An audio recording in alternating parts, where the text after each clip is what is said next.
Donc je laisse mes 2 collègues, se présenter pour démarrer la réunion. Donc, bonjour à tous. Moi, c'est Sabine Marcelin, conseillère en prévention et accueil au niveau du centre de gestion. Pour ceux qui ne me connaissent pas, je suis en poste depuis 3 ans et je fais beaucoup de terrain pour voir les collectivités qui ont besoin de nos services dans l'élaboration de documents uniques et aussi dans Bonjour à tous et à toutes. Je m'appelle Hervé Ardo. Je suis le nouveau président de prévention du centre de gestion en binôme avec Madame Marcelin, qui vient de se présenter. Je suis à la fois sur la prévention, donc l'évaluation des risques professionnels, tout ce qui est réalisation de documents uniques, et une autre casquette qui est celle du handicap avec des études de poste afin de maintenir les personnes dans l'emploi. Voilà. Parfait. Alors tout d'abord pour poser un peu le cadre, du webinaire, donc le format est un petit peu, impersonnel, hein, en webinaire, donc n'hésitez pas vraiment à mettre vos caméras si vous le souhaitez.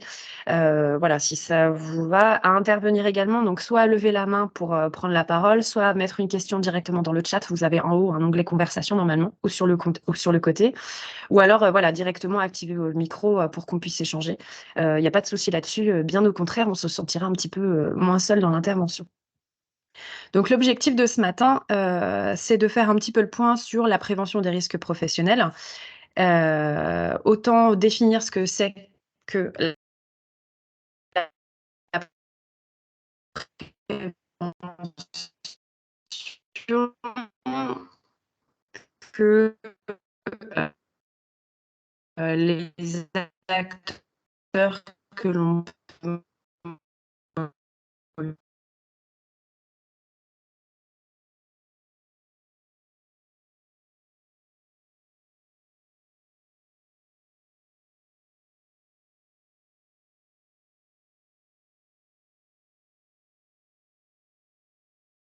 monter par, Hervé Lardot sur les acteurs de la prévention, pour vous démontrer aussi, voilà, un petit peu tous les acteurs qui sont mobilisables par rapport à ces thématiques. Et deuxième temps, qui sera plutôt ciblé sur l'évaluation des risques professionnels, hein, et qui sera présenté par Sabine Marcelin. Donc au niveau du cadre réglementaire. Là, les choses sont pas forcément très claires. L'objectif en fait de la prévention, et l'intérêt de la prévention, c'est d'éviter en fait soit l'apparition, le développement ou l'aggravation en fait de maladies ou d'incapacités. Le but de la prévention, c'est bien de limiter les impacts que ça a sur la santé et donc de préserver la santé, des personnes. Donc quand on parle de prévention, il faut faire rentrer les gens au fur et à mesure par contre, quand vous voyez, salle d'attente. Excusez-moi, un petit point technique. Parce que je peux pas faire tous les écrans. Donc on parle de prévention. Le sous-titrage est en anglais. Je viens de le faire partout. Bon, je suis désolée, on a quelques petits problèmes de paramétrage. Apparemment, il y a un sous-titrage en anglais. J'espère que vous êtes bilingue. En tout cas, sinon, on va travailler ça avec vous. Donc, les 3 niveaux de prévention. Donc, comme je l'évoquais, en fait, on parle de prévention primaire. La prévention primaire, finalement, c'est celle qui comprend tous les actes qui sont diminués, en fait, qui sont destinés, pardon, à diminuer l'incidence d'une pathologie sur la population et donc, en fait, à réduire le risque d'apparition de nouveaux cas. On est vraiment sur une approche globale au niveau de l'organisation. Et l'idée, c'est d'agir en amont pour réduire autant que possible les risques, voire même de supprimer complètement les facteurs de risque. On est vraiment au niveau le plus préventif, je dirais. Ensuite, on parle de prévention secondaire. Là, l'objectif de la prévention secondaire, en fait, enfin, ce que ça comprend plutôt, c'est vraiment tous les actes qui sont destinés à diminuer, en fait, la prévalence d'une maladie dans une population et donc, en fait, à réduire la durée d'évolution de la maladie. En gros, là, on parle plutôt de dépistage précoce, de traitement des premières atteintes. On est déjà finalement sur une approche collective qui est liée à des atteintes qu'on ressent déjà. Et donc là, on essaye d'agir sur les conséquences de ces atteintes pour les limiter et pour au moins apprendre à les gérer. Et dans un troisième temps, on parle de prévention tertiaire, là qui est une approche plus individuelle, je dirais, et c'est souvent là sommes interpellés, malheureusement. La prévention tertiaire, en fait, ça comprend tous les actes qui sont destinés à diminuer la prévalence des incapacités ou des récidives de pathologies dans la population. Le but étant de réduire, en fait, finalement, les conséquences dramatiques et qui peuvent être induites par cette pathologie. Donc là, on étend finalement la prévention plutôt à de la réadaptation. Le but étant de chercher à favoriser la réinsertion. Là, on peut parler de réinsertion sociale et professionnelle des personnes. On est finalement plutôt sur une approche individuelle où on cible des situations particulières et on essaye de régler ou en tout cas de limiter les dommages pour éviter la récidive ou l'aggravation de l'état de santé. Et après, de globaliser finalement cette intervention pour en faire une prévention plus globale. Et donc, ce niveau-là, on est sur un niveau de prévention qui est plutôt curatif et qui n'est pas le cœur, l'objectif premier pour effectuer de la prévention, qui n'est pas la cible, mais malheureusement, c'est souvent là où nous sommes interpellés. Alors, quels sont les enjeux de la prévention? Ça, c'est important de l'aborder parce que souvent, on entend faire de la prévention, c'est pour répondre à une question juridique et une obligation réglementaire. Alors oui, c'est vrai, l'un des enjeux pour vous en tant que collectivité, c'est d'éviter les pénalités et les condamnations par rapport à toutes les obligations réglementaires qui vous incombent par rapport à ce sujet de la prévention. Toutefois, ce qu'il est important d'avoir en tête, c'est qu'il y a d'autres enjeux qui sont bien plus larges finalement. Et là, nous, on a listé des enjeux plutôt à la fois humains, sociaux et économiques. Alors pourquoi tous ces enjeux-là? Déjà le côté humain, parce que faire de la prévention, c'est préserver finalement l'intégrité physique et morale des agents, améliorer les conditions de travail. Ça permet aussi de favoriser forcément les conditions de travail, que l'on améliore les conditions de travail de façon continue, se sentiront bien mieux dans leur poste et seront bien restés aussi et d'évoluer au niveau de cette collectivité ou de cette structure.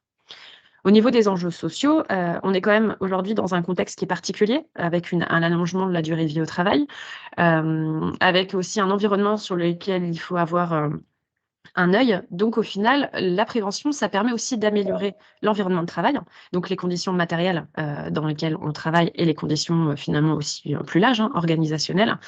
Ça permet de réduire aussi l'absentéisme, parce que plus vous faites attention au matériel utilisé, au cadre dans lequel évoluent vos agents, et plus vous limitez le risque aussi d'absence et d'arrêt de travail. Et ça permet finalement d'augmenter du coup l'efficacité de vos agents aussi en poste. L'enjeu économique, vous l'avez bien compris, moins d'agents en arrêt de travail, ça veut dire aussi moins de coûts liés à l'indemnisation de ces arrêts, que ce soit des accidents de service, que ce soit des maladies professionnelles, mais que ce soit également des arrêts en CMO, donc congé de maladie ordinaire, de longue durée ou longue maladie. On sait bien que dans la fonction publique territoriale, on n'est pas comme dans le secteur privé, il n'y a pas la sécurité sociale qui rembourse les indemnités journalières, donc ça incombe à l'autorité territoriale. Dans le meilleur des cas, vous avez une assurance statutaire, mais c'est quand même un contrat que vous payez. Et dans le pire des cas, la cotisation totale de ces agents en arrêt. Et derrière, il faut aussi dire qu'un agent qui est en arrêt sur de la longue durée, il faut le remplacer. Donc, il peut y avoir double coût pour les collectivités. Donc, faire la prévention, et ça permet finalement de faire le point régulier sur le matériel qui est utilisé et donc d'en préserver les coûts en fait aussi par rapport aux outils.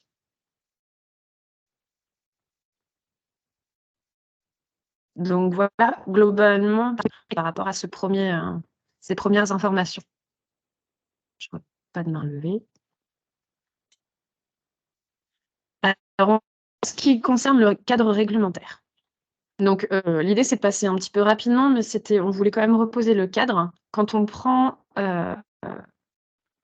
le grand texte applicable au public territorial et même relatif à la prévention des risques professionnels, on se rend compte que le premier texte et la première directive datent de 1989. Donc ça fait quand même 34 ans, avec ensuite une loi qui est apparue en 91 et un décret d'application qui est sorti en 2001 pour la fonction publique territoriale. Un décret qui indique bien que l'autorité territoriale doit, donc en dehors de préserver la santé et effectuer la sécurité aussi de ses agents, doit élaborer, doit effectuer une évaluation des risques professionnels et économiques. Ce décret a été complété par une circulaire qui est sortie en 2022, en 2002, je vais y arriver, hein. Ce matin, c'est pas facile. En 2002, pour justement mettre un petit peu le cadre de cette élaboration du document unique, parce que jusque-là, on ne savait pas exactement ce qu'il fallait mettre dedans. Ah, je suis bloquée. La diapo est passée.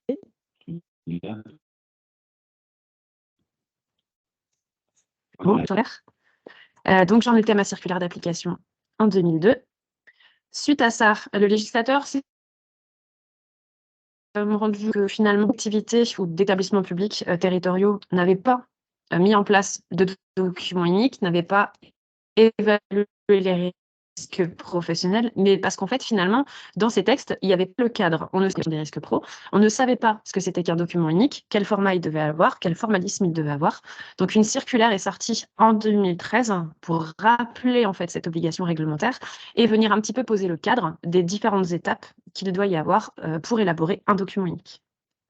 Ensuite, si on continue dans le temps, plus récemment, en 2021, il y a une loi importante, hein, la loi du 20 août 2021, qui est venue changer plein de choses par rapport à la santé au travail et qui a intégré la prévention des risques professionnels comme un vrai enjeu de santé au travail. Donc, cette loi est venue notamment chambouler tout ce qui incombe à la médecine du travail. Et nous, un décret est sorti le 18 mars 2022 en lien avec cette loi-là, avec notamment un point accentué sur le document unique, avec une obligation vraiment de mettre en œuvre ce document unique qui a été rappelé, avec des modalités de prise en charge de formation en matière de santé, de sécurité et conditions de travail qui ont également été posées. Et différents points ont en fait été appuyés. Donc, on ne parle plus, par exemple, de médecins de prévention dans la fonction publique territoriale, mais on parle désormais de médecins du travail, comme dans le privé.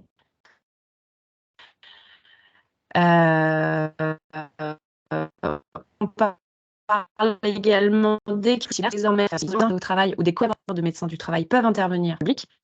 Donc, ça peut être des psychologues, ça peut être des conseillers en prévention, des intervenants, risques professionnels, etc., comme dans le privé. Donc, maintenant, on parle bien d'équipe pluridisciplinaire. Le champ de compétences aussi des médecins, donc maintenant du travail, a été étendu pour prendre en compte finalement aussi tout ce versant évaluation des risques professionnels. Il est clairement défini que le médecin du travail est l'un de vos interlocuteurs par rapport à la prévention et à l'évaluation des risques professionnels.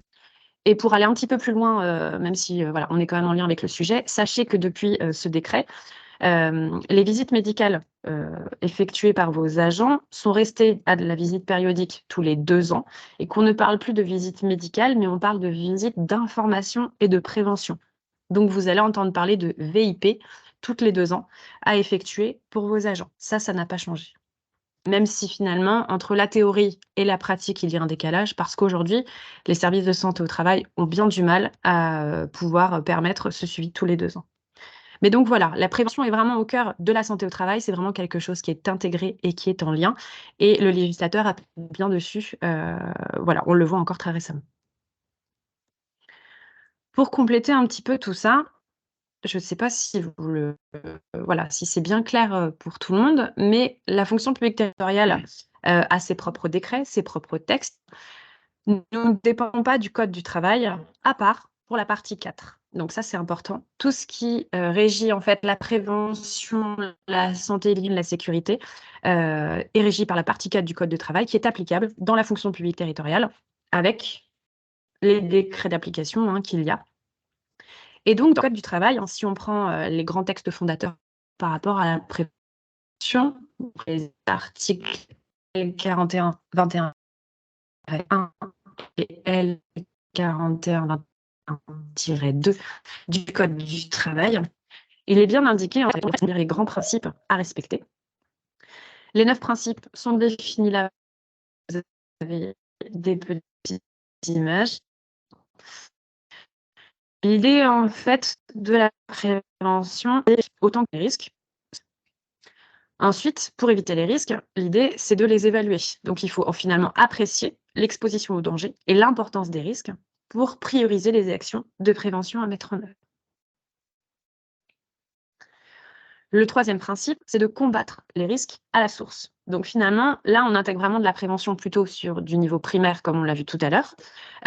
Et donc, il faut voir la prévention dès la conception des lieux de travail, par exemple, dès l'achat de matériel, la mise en place de modes opératoires. Donc, il faut vraiment essayer d'évaluer les risques et donc de limiter dès le début l'apparition de risques et donc les combattre à la source. Le 4e principe, c'est l'adaptation du travail à l'homme et pas l'inverse. Aujourd'hui, on se rend compte dans le milieu du travail que c'est souvent l'homme qui doit s'adapter au travail, à ses conditions de travail, à son cadre de travail, alors que les principes de prévention sont finalement à l'inverse. C'est au travail de s'adapter à l'homme. Et donc, pour ce faire, il faut aussi adapter le matériel et les modes opératoires par rapport au final aux agents qui interviennent sur les postes de travail, en tenant compte aussi des différences finalement interindividuelles dans le but de réduire les effets du travail sur la santé. Le 5e principe, c'est tenir compte de l'évolution des techniques, parce que là aussi, il faut savoir améliorer les conditions de travail, comme on dit, parce que il faut aussi savoir adapter le matériel et le mettre à jour par rapport aux évolutions qui peuvent être mises en œuvre au fur et à mesure du temps. Le 6e axe, c'est de remplacer ce qui est dangereux par ce qu'il y a en effet des risques que l'on ne peut pas complètement supprimer. Donc l'idée, c'est d'éviter d'utiliser les procédés, les matériaux, les produits qui sont réellement dangereux et d'essayer de voir s'il n'y a pas des solutions qui sont moindres, je dirais. En fait, on limite la casse. Clairement, c'est vraiment le but de cette action-là. Donc en limitant, voilà, par ce qui peut être moins dangereux. Le 7e axe, donc il faut finalement prioriser les mesures de prévention à mettre en œuvre, notamment les mesures de prévention collective, et n'utiliser en fait des équipements de protection individuelle, donc des EPI, qu'en complément des mesures de protection collective si elles se révèlent insuffisantes, par exemple. Donc là, le but, c'est vraiment, voilà, une fois qu'on a fait de l'évaluation, qu'on a essayé de voir tout ce qu'on peut mettre en œuvre, il faut vraiment planifier par ordre de priorité et ordre d'importance pour limiter l'impact sur la santé des agents. Et enfin, donc finalement, j'ai fait un 7 et un 8 en même temps. Et le dernier axe, c'est de former donc les agents et de donner les instructions appropriées parce que voilà, c'est pas le tout de mettre en œuvre, par exemple, des équipements de protection individuelle et collective. Il faut également former vos agents à l'utilisation des matériels, à l'utilisation même des machines, parce que voilà, si vous mettez à disposition expliquer, les agents ne les utiliseront, n'adhéreront pas, et donc du coup, ça ne fonctionnera pas. Donc c'est pour ça que c'est intégré comme un axe de prévention, finalement. C'est qu'il faut bien donner les instructions, il faut former, informer, qui connaissent aussi les risques et les mesures de prévention à mettre en œuvre et comment on utilise ces mesures de prévention. Donc voilà les 9 principes de prévention définis par le Code du travail et donc qui réalisent tout ce qui relève de la prévention des risques pro et de l'évaluation des risques pro. Voilà pour la première partie plutôt théorique, je dirais. Est-ce que sur cette partie-là, n'hésitez pas à lever la main. Je sais pas. Parce qu'on a... Alors, est-ce que vous avez un décalage dans la présentation? Parce qu'en interne, ça ne défile pas bien. Est-ce que vous pourriez m'indiquer si vous voyez bien la diapo partie 2, acteurs de la prévention? Est-ce que vous pouvez lever la main si vous la voyez? Il y a un décalage dans le temps.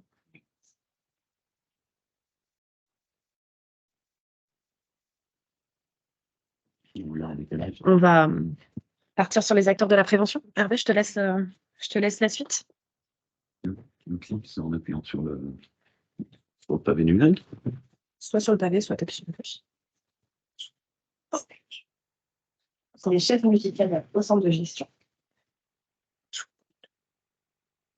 Alors, pour ma part, je vais vous parler de la partie 2, c'est-à-dire les acteurs de la prévention, qui sont très nombreux et avec des qualités, des compétences diverses et aussi des responsabilités qui sont aussi tout autant diverses, avec des personnes dont la responsabilité est de prendre soin de ses collaborateurs, et d'autres d'assumer leurs propres responsabilités. Donc pour ça, je vais...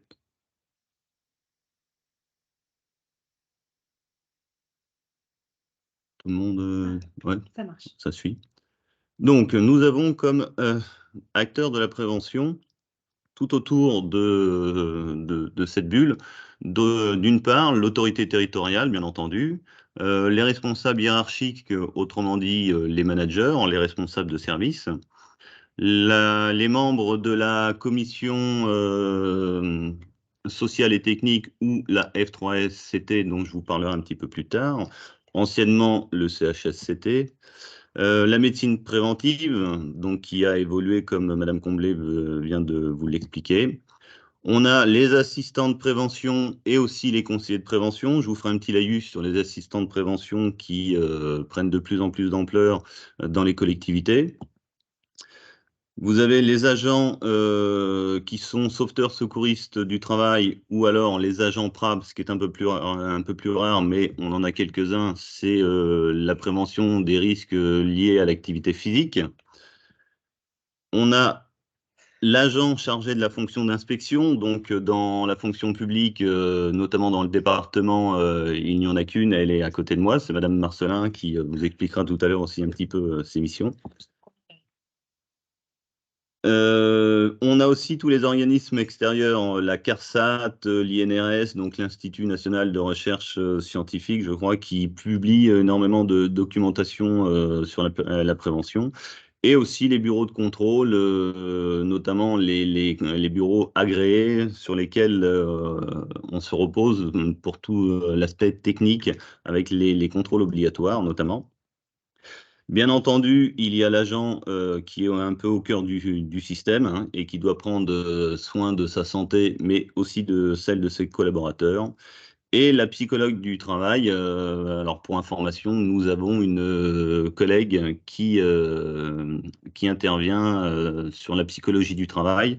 On vous l'expliquera aussi un petit peu plus tard, et dont les missions sont de plus en plus importantes en termes d'organisation au sein des collectivités.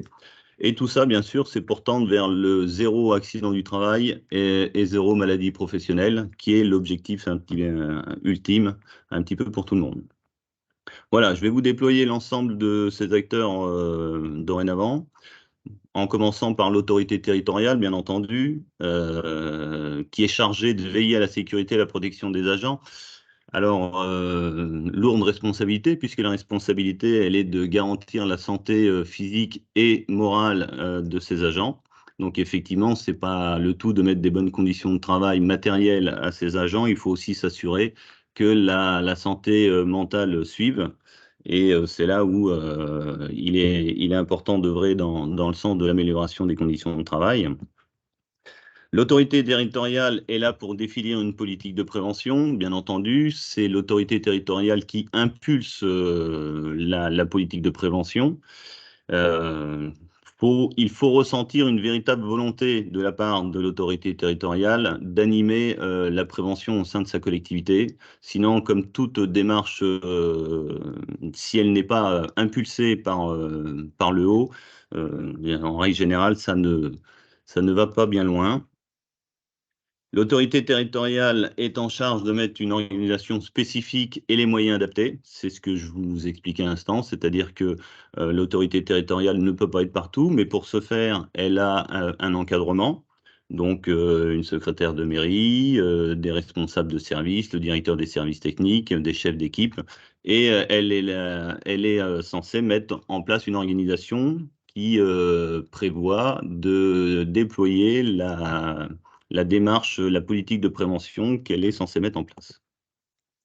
Et bien entendu, au final, il est question de l'obligation de résultat, c'est-à-dire il ne suffit pas de mettre les moyens en place, il est aussi fait l'obligation de résultat, c'est-à-dire qu'il faut s'assurer que tout est fait pour arriver à ce qu'on disait tout à l'heure, le zéro accident de travail, le zéro maladie professionnelle, bien entendu, mais aussi de mettre les agents dans des bonnes conditions de travail pour préserver leur santé physique et mentale. Ensuite, nous avons, comme je viens de vous l'expliquer, l'encadrement. l'encadrement est là pour aider à déployer la politique de prévention mise en place par l'autorité territoriale, hein, bien entendu, puisque c'est eux qui vont être le plus proche du terrain. L'autorité territoriale ne peut pas être partout, bien entendu, surtout sur une commune. Donc, pour ça, vous avez des encadrants qui, tous les matins, définissent les tâches et s'assurent que la politique prévention, qui peut être organisationnelle, qui peut être technique, est bien respectée. C'est ce que je viens de vous dire. Donc, elle veille à son application sur le terrain. Elle organise le travail des agents en y intégrant la prévention des risques professionnels. J'ai été un petit peu vite. N'hésitez pas à m'interrompre si vous souhaitez poser des questions, soit en ouvrant le micro, soit en levant la main. Donc, vous avez, suite à l'autorité territoriale et l'encadrement, bien entendu, il y a l'agent qui, par rapport aux informations et formations qui lui sont dispensées, est responsable de sa santé, mais aussi de celle de ses collègues et éventuellement aussi, puisqu'on est sur le domaine public, celle des usagers. L'agent doit appliquer les instructions et consignes de travail qui lui sont données. Il y a le devoir d'obéissance. Effectivement, on rencontre certaines situations où les élus ou les encadrants ont quelques problèmes avec les agents. Donc, nous, on est là aussi pour rappeler que le devoir d'obéissance est là et que l'autorité a un pouvoir hiérarchique qu'elle doit appliquer, bien entendu, de manière, je dirais, intelligente et proportionnée, mais vu la responsabilité et l'obligation de résultat qui incombe à l'autorité territoriale, à l'employeur, à un moment donné, il faut savoir aussi imposer les règles de prévention qui ont été dictées. L'agent, il est là aussi pour proposer des actions, hein. L'agent qui est sur le terrain, qui est confronté tous les jours aux risques liés à son activité, il est aussi force de proposition. Et un agent bien formé, bien informé, il sait qu'effectivement, il y a des choses qu'il a le droit de faire, il y a des choses qu'il vaut mieux éviter de faire, et il est amène normalement de pouvoir proposer des actions pour améliorer ses conditions de travail au quotidien. Et ce qui est rappelé dans toutes les formations liées à la prévention, c'est que le devoir de l'agent, c'est de signaler les dysfonctionnements à sa hiérarchie, puisqu'effectivement, la hiérarchie n'est pas non plus forcément sur le terrain en permanence. Donc, le rôle de l'agent, c'est de faire remonter les dysfonctionnements qu'il aura constatés afin que son encadrement résolve les problèmes et qu'on ne parle plus après de situations à risque. Autre petite chose, mais ça, je crois qu'on le sait tous de plus ou moins, c'est que c'est quelque chose qui revient maintenant régulièrement. L'agent, il a le droit d'exercer son droit de retrait ou son devoir d'alerte. C'est le fameux danger grave et imminent. Tout agent qui a un motif raisonnable de penser qu'il est face à un danger grave et imminent, il a cette possibilité de se retirer.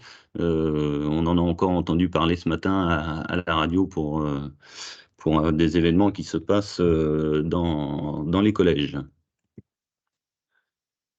L'assistant de prévention, donc je voulais vous faire un petit laïus un petit peu appuyé sur l'assistant de prévention, puisque dorénavant, vous savez que l'autorité territoriale doit nommer des assistants de prévention, un ou des assistants de prévention, ça dépend de l'effectif de la collectivité. Donc, l'assistant de prévention qui doit bénéficier de conditions pour pouvoir exercer ses missions, il est là pour assister l'autorité territoriale dans la mise en œuvre des règles de sécurité. Donc, c'est un petit peu ce que nous, on fait au centre de gestion en tant que conseiller en prévention. Mais là, l'assistant de prévention, lui, il est sur le terrain, il est dans votre commune en permanence. Donc, il est là, puisque normalement, il doit être formé. Donc, c'est une formation de 5 jours au CNFPT, plus 2 jours l'année suivante. Il est nommé, il doit avoir une lettre de cadrage qui précise ses missions, ses moyens. Il doit avoir un temps alloué pour mettre en œuvre les règles d'hygiène et de sécurité. Et c'est véritablement, je dirais, la courroie d'entraînement entre l'autorité territoriale et les agents, puisque cet agent de prévention qui est formé à toutes les règles de prévention, qui a un œil critique sur les situations à risque, et là pour aider l'autorité territoriale à assumer sa responsabilité dans les règles de travail. Et donc, cet assistant de prévention, il est là pour prévenir les dangers, améliorer les méthodes dans le milieu de travail, les fameuses conditions de travail. Il est là pour faire progresser la connaissance des situations à risque qu'il rencontre et bien entendu aussi à veiller à l'observation des prescriptions législatives, excusez-moi, c'est-à-dire notamment les fameux registres que l'on doit avoir dans les bâtiments, dont on parlera un petit peu tout à l'heure, c'est notamment les registres de santé et de sécurité au travail. Donc l'assistant de prévention, c'est vraiment un relais entre l'autorité territoriale et les agents, mais aussi entre l'autorité territoriale et le centre de gestion, puisque nous, en tant que conseiller en prévention, même si on est venu faire le document unique d'évaluation des risques professionnels, une fois qu'on est reparti, on ne sait plus trop ce qui se passe dans vos communes. Et l'assistant de prévention, par le biais du réseau qui a été créé, et des différents échanges avec les autres assistants de prévention et le centre de gestion, il est amène à apporter des réponses aux questions que se posent les agents, que se pose l'encadrement ou que se pose l'autorité territoriale. Donc c'est vraiment une roue de temps, une courroie de transmission qui est importante, qui est en train de se déployer de plus en plus dans les communes et qui est relativement intéressante pour nous parce que ça nous fait vraiment un relais sur le terrain.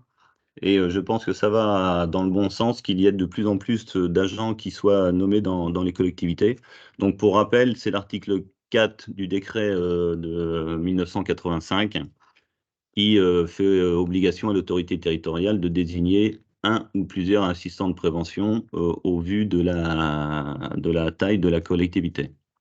Voilà pour l'assistant de prévention, puisque après arrive le conseiller en prévention. Donc, dans certaines grosses collectivités, on a des conseillers en prévention qui sont nommés, qui eux font de la prévention à plein temps. Et sinon, pour les petites collectivités, ben, les conseillers de prévention, c'est Madame Marcelin et moi-même qui sommes là, notamment pour évaluer les risques professionnels dans le cadre des conventions qui sont signées avec le centre de gestion. Et puis aussi, pour ma collègue, la mission d'ACFI, c'est-à-dire la mission d'inspection qui est en train de se développer aussi de plus en plus au niveau du territoire. Donc, le conseiller en prévention, donc il y a la possibilité de nomination dans les collectivités. Les missions sont identiques que l'assistant de prévention, mais voilà, avec une mission de coordination, puisque le conseiller en prévention, s'il est nommé, c'est-à-dire qu'il y a déjà des assistants de prévention. Donc, ça va être un petit peu celui qui va chapeauter tout ce beau monde et faire en sorte que les règles soient uniformisées au sein des différentes collectivités. Le mode de désignation ou de mise à disposition est le même que celui d'assistant de prévention, ce que je venais de vous expliquer, avec soit la nomination dans les collectivités, soit le conventionnement avec le centre de gestion pour avoir des missions de conseiller en prévention qui nous sont allouées. Le médecin du travail, Madame Comblé vous a fait un petit explicatif tout à l'heure. Donc, le médecin du travail réalise la surveillance médicale des agents. Alors, tous les 2 ans, voire tous les ans sur certains postes spécifiques avec des dangers particuliers. Après, la réalisation des visites médicales, elle se fait suivant la disponibilité des uns et des autres. Et c'est vrai qu'il y a un petit souci là-dessus, mais le médecin du travail, il a quand même un rôle important puisqu'il voit notamment les agents qui ont éventuellement quelques soucis au niveau des incapacités de travail.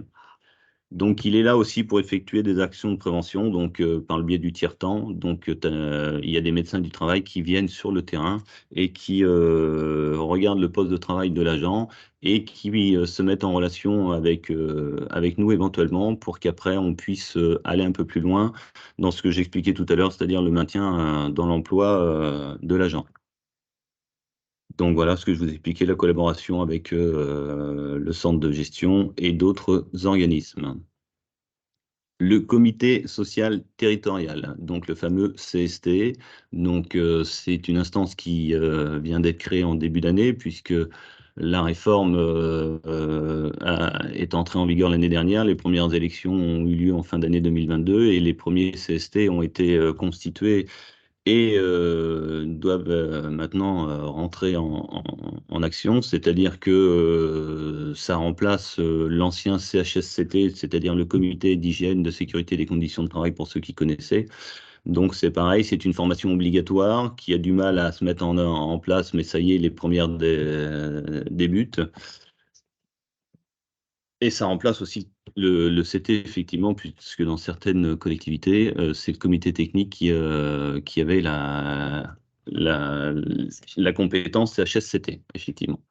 Donc, dans le comité social territorial, ça doit vous parler, c'est une instance paritaire composée d'élus et d'agents, avec une formation, c'est pareil, de 5 jours sur, entre autres, les moyens de prévention, pour avoir un œil avisé sur les conditions de travail, et qui doit être force de proposition, un petit peu comme le sont tous les agents et les encadrements de la collectivité.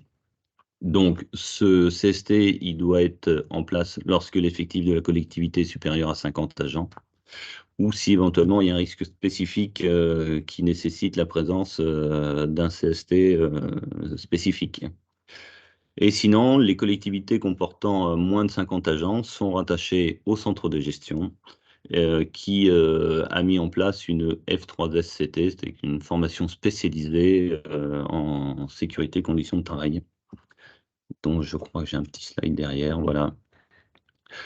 Donc, la F3SCT, la formation spécialisée en matière de santé, de sécurité et conditions de travail, c'est la même chose que le CST, mais effectivement, dans les petites collectivités de moins de 50 agents, c'est la F3SCT du centre de gestion qui a les mêmes fonctions. Donc, elle est obligatoirement instaurée au sein des collectivités comptant plus de 200 agents et elle est obligatoirement aussi instaurée au sein des centres de gestion. Les compétences, c'est ce que je venais de vous décrire, c'est les mêmes que le CST ou l'ancien CHSCT, c'est-à-dire la protection de la santé physique et mentale, les conditions d'hygiène et de sécurité des agents dans leur travail.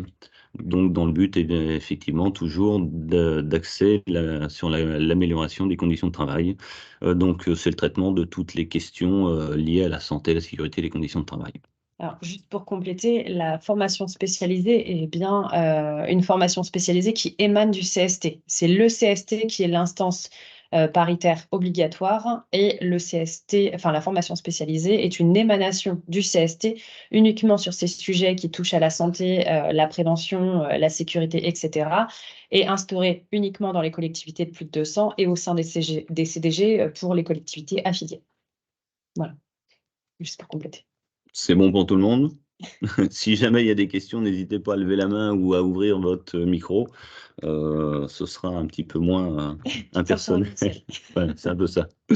Merci Elodie. Donc, suite des acteurs, l'agent chargé de la fonction d'inspection.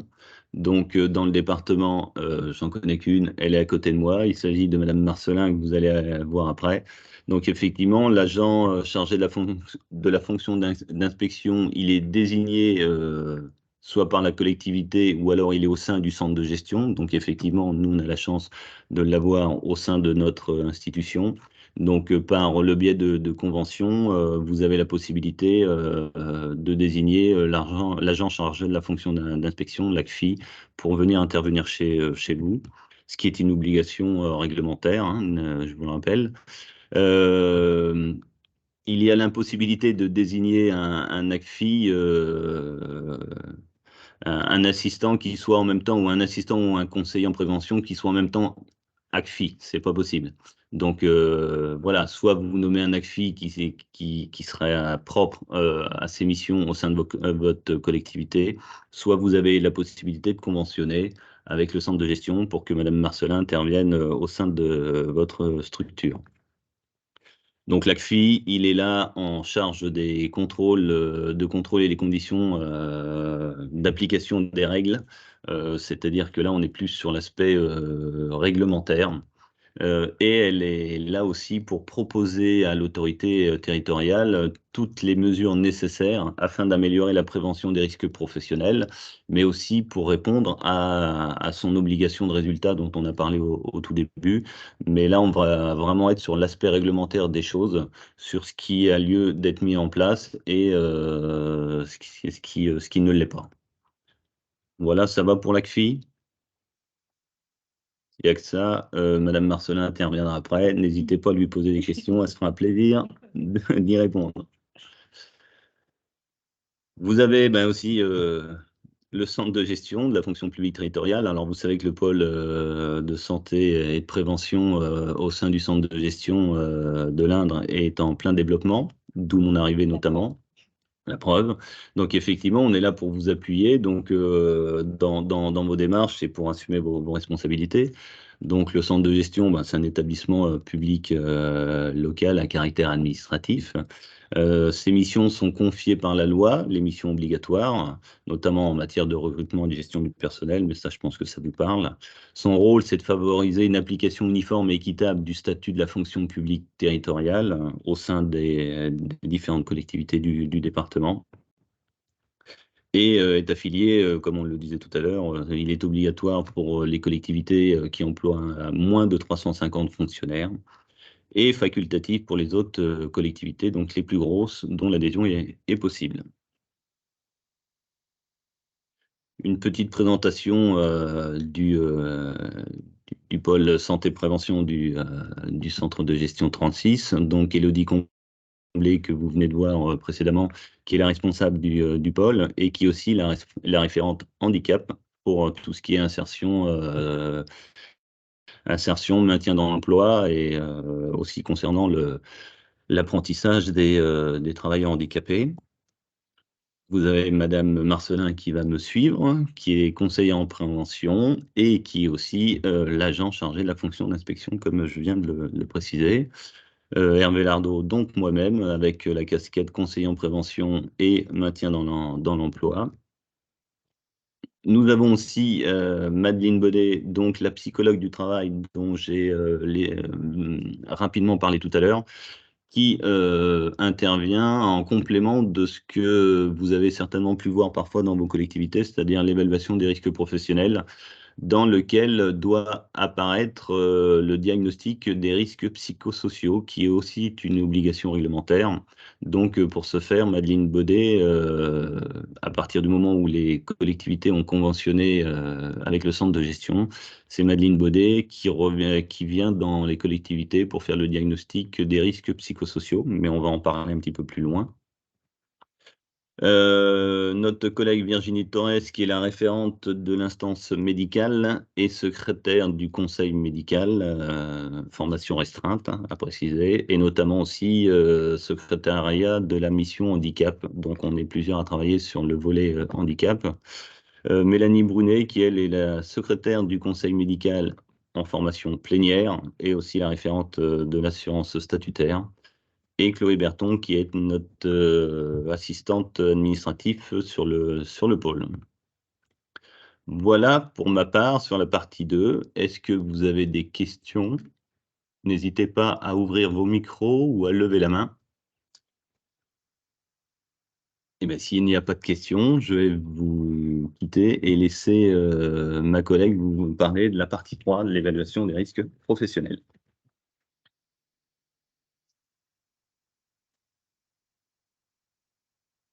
Donc, effectivement, l'évaluation des risques professionnels, pour rentrer dans le vif du sujet, vous avez des outils, notamment les registres obligatoires, on va faire un petit focus dessus, le document unique et l'évaluation des risques professionnels, et aussi, bien sûr, le diagnostic des risques psychosociaux. Donc, au niveau des registres, il faut savoir que vous avez 2 registres, alors il y en a beaucoup, mais on va insister sur ces 2. Qui sont obligatoires. Vous avez le registre en santé sécurité du travail et le registre des dangers graves imminents.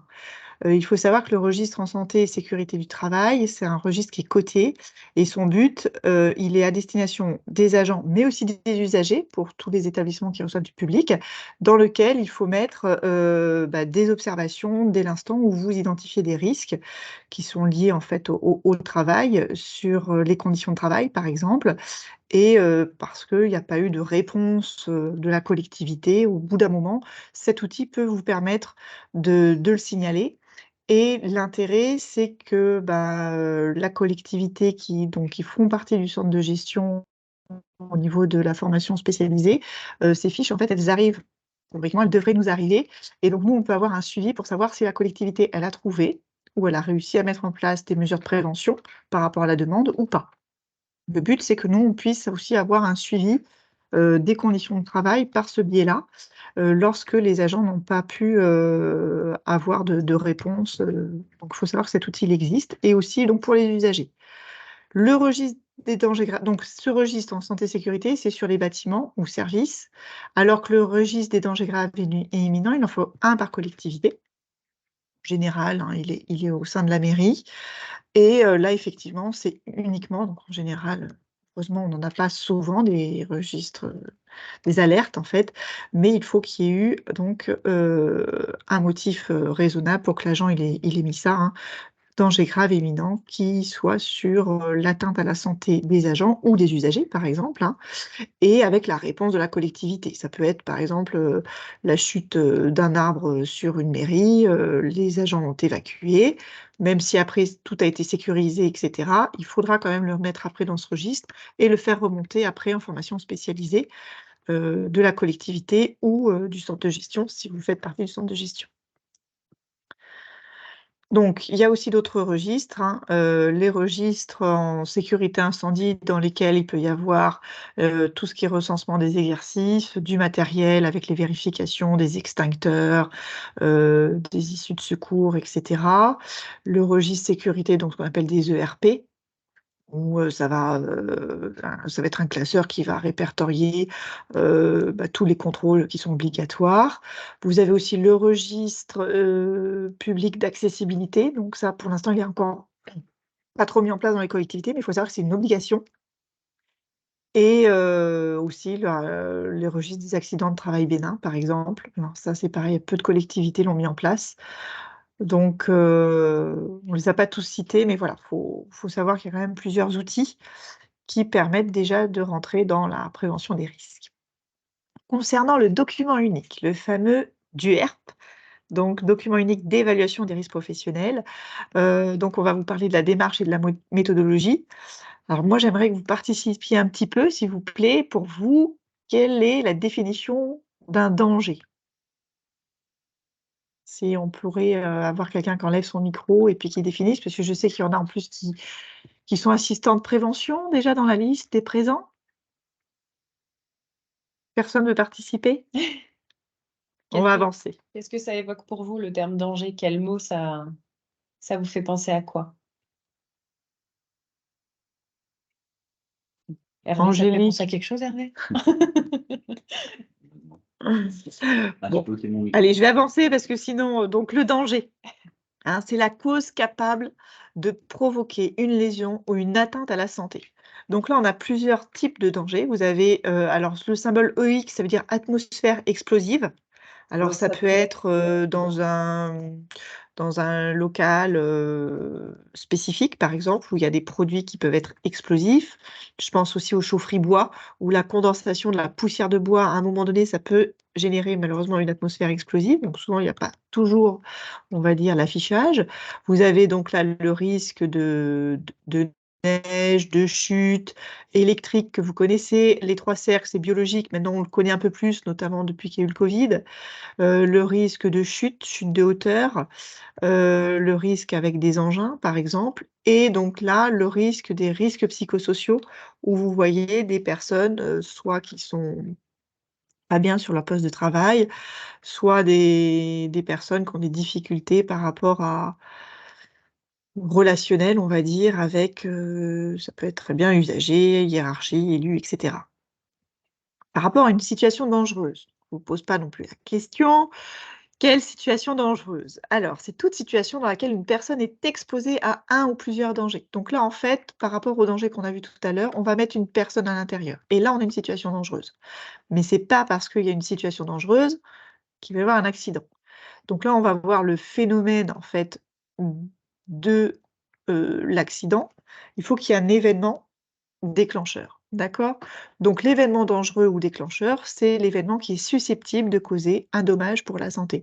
Ça peut être le non-port des EPI, une personne qui est fatiguée, qui est malade, qui est pas bien ce jour-là, qui prend son poste alors qu'elle va pas bien, ou des comportements dangereux, par exemple, fumer à côté d'un bidon d'essence, ou pas vérifier son matériel avec, la chaîne de j'ai mis une petite tronçonneuse où la chaîne n'a pas été vérifiée et puis, si elle casse, effectivement, ça peut provoquer un accident.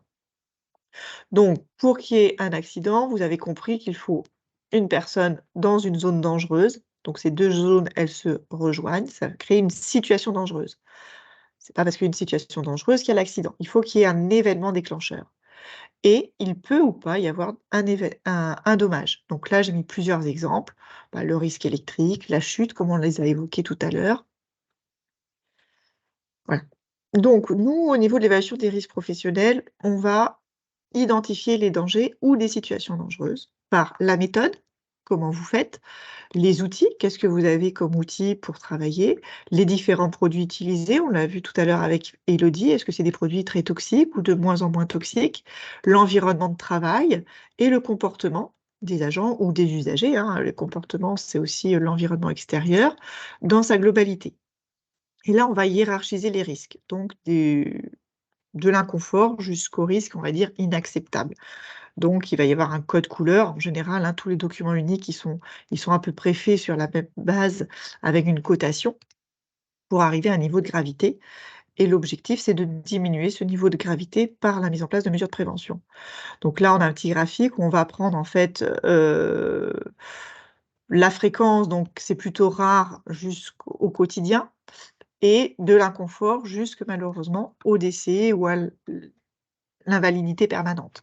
Donc du soleil sur l'écran, suivant les horaires de la journée, ça peut durer qu'1 heure, c'est de l'inconfort, c'est pas bien grave. Par contre, si ça dure toute la journée parce qu'on a une mauvaise position et qu'on a le reflet, des fenêtres toute la journée dans son écran, là, ça va être plus que de l'inconfort. Ça peut, entraîner des troubles, au niveau de la vision, des maux de tête. Un choc électrique, ça pardonne pas. Donc ça, on va le mettre dans le document unique et on va l'évaluer avec les agents ou l'assistant de prévention. Donc, au niveau de la démarche et du plan d'action, il faut savoir que vous avez 3 leviers. Vous avez un levier humain qui sera de former, d'informer les agents, de les professionnaliser. Un levier organisationnel, ça peut être la modification de certains flux, mettre en place de la signalisation, revoir les modes opératoires, des fois passer à de la sous-traitance pour supprimer les risques. Et d'un point de vue technique, eh bien, c'est ce qu'on avait évoqué aussi avec mes collègues en début d'intervention, hein, c'est tout ce qui est nouvelles technologies. Maintenant, on passe beaucoup sur du matériel électrique, par exemple, qui va être moins polluant, moins bruyant, les protections collectives et individuelles et les contrôles. Donc, le but du document unique, ça va être tout d'abord, dans un premier temps, de faire l'évaluation, de planifier les actions qu'on voudra mettre en place, les réaliser, les contrôler pour avancer vers, toujours dans l'amélioration continue, donc comme on l'a dit tout à l'heure avec Hervé, réduire le nombre d'accidents du travail et de maladies, mais c'est surtout d'améliorer les conditions de travail en fait, hein, des agents, avec donc la petite cale de la route d'Eming, là où on a mis l'expérience, parce que plus on va avoir de l'expérience dans la prévention et plus on tendra vers, les améliorations des conditions de travail. Donc l'objectif en fait de cette démarche, c'est de proposer un programme d'action de prévention dans le temps, hein, qu'est-ce qui peut être fait à court terme, moyen et long terme. Ça doit passer donc en CST, formation spécialisée, et la mise à jour aussi. Donc là, il faut savoir pour les collectivités, hein, si j'ai fait leur DU et qu'on revient après avec Hervé, n'oubliez pas que la mise à jour, elle doit aussi repasser en formation spécialisée pour expliquer à l'ensemble des représentants que la collectivité, elle avance dans sa démarche de prévention. Voilà les 2 fois là. Les diagnostics des risques psychosociaux. Alors, un petit focus là-dessus. Ça marche pas. Excusez-moi. Hop, je repartage. Ouais, j'ai un petit souci de Est-ce qu'il est parti le diagnostic des risques psychosociaux. Donc là, comme on vous l'a expliqué, c'est donc Madeleine qui est en charge de ça. L'objectif, hein, c'est de répondre à une obligation légale aussi, comme on l'a dit, hein, qui est annexée au DUERP. Donc ça, c'est depuis 2013. Dans lequel, en fait, les risques psychosociaux, ils affectent la santé mentale, physique et sociale des individus et ça a impacté sur le collectif de travail et donc sur la qualité de service. Donc le but, c'est de diagnostiquer et d'identifier les causes et de mettre en place un plan d'action. L'objectif étant de supprimer, diminuer ou maîtriser les risques identifiés. En fait, c'est vraiment la même démarche du document unique, sauf que là, on parle de santé mentale.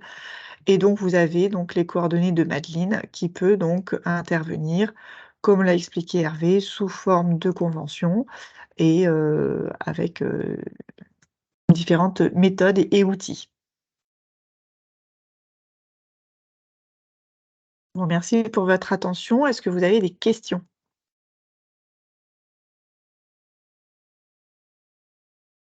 Je ne vois plus, moi, du coup. Je ne vois plus votre petit... Voilà. Pas de questions? On n'a pas... Oui, voilà. Est-ce que vous avez appris des choses ou c'était... Pas de questions du tout? Angélique, vous étiez la première connectée. La pauvre. Non, puis le fait de pas mettre les caméras, c'est vrai que pour nous, c'est On va espérer que c'est impersonnel. on a été super clair. Non, pas de questions? En tout cas, on vous remercie d'avoir participé, hein, ce webinaire. On va le mettre en replay après sur notre site internet. Donc pour, les collègues qui seraient intéressés, n'hésitez pas à leur diffuser, l'information. On se tient, à votre disposition pour toute demande, sur la prévention. C'est ça. Et on va vous souhaiter une bonne journée. Merci à vous. Merci à vous. À bientôt, Bonne au revoir. journée. Au revoir. Au revoir.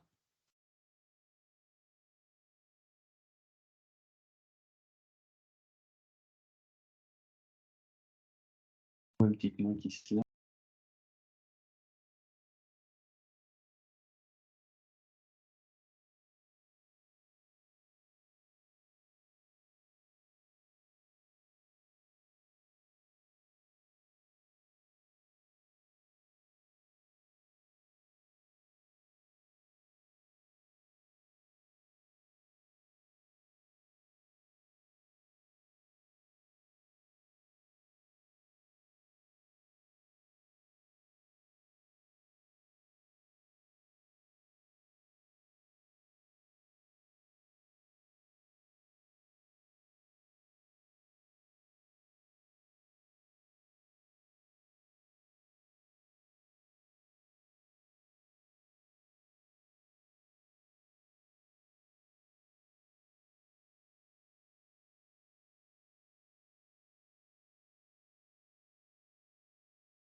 l'enregistrement? Oui, Oui, c'est j'ai moi. lancé du tien. Je sais pas si on a fait fermer quand même.